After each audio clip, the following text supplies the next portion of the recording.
Il est 9h25, on va se pencher à présent sur les devises et leur cours avec notre rubrique Flash Forex. Et pour nous accompagner, on rejoint Philippe Hermy. Bonjour Philippe, Bonjour Roselyne. vous êtes trader formateur sur traderchange.com et ancien chef trader d'une banque centrale.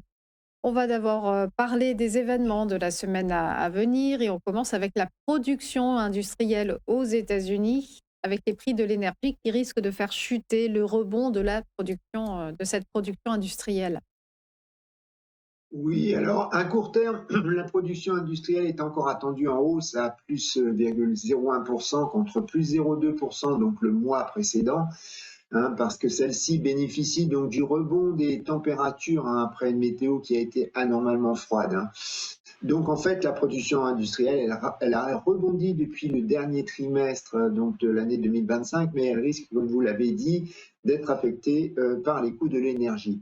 Et c'est quand même fort probable, hein, parce que quand on voit l'analyse, quand on lit l'analyse des commentaires, donc des directeurs d'achat qui ont été sondés dans l'indice ISM manufacturier, voilà, ça pourrait arriver.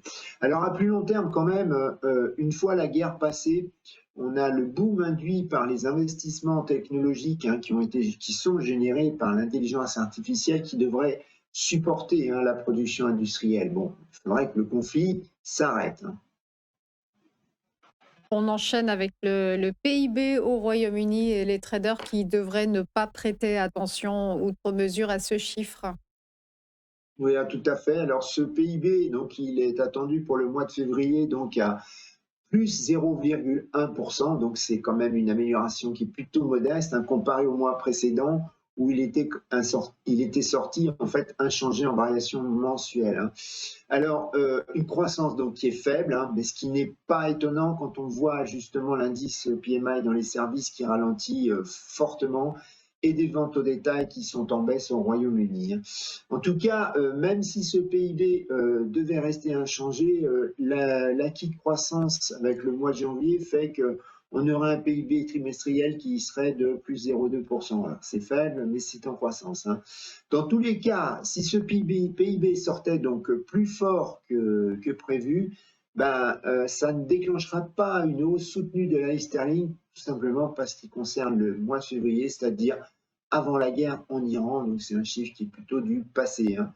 À l'inverse, s'il sortait faible, eh ben, il pourrait préoccuper donc la Banque d'Angleterre, hein, parce qu'elle a actuellement un taux directeur de 3,75%, et donc ce dernier donc, se situe au plus haut du range, hein, du taux neutre estimé par la Banque d'Angleterre.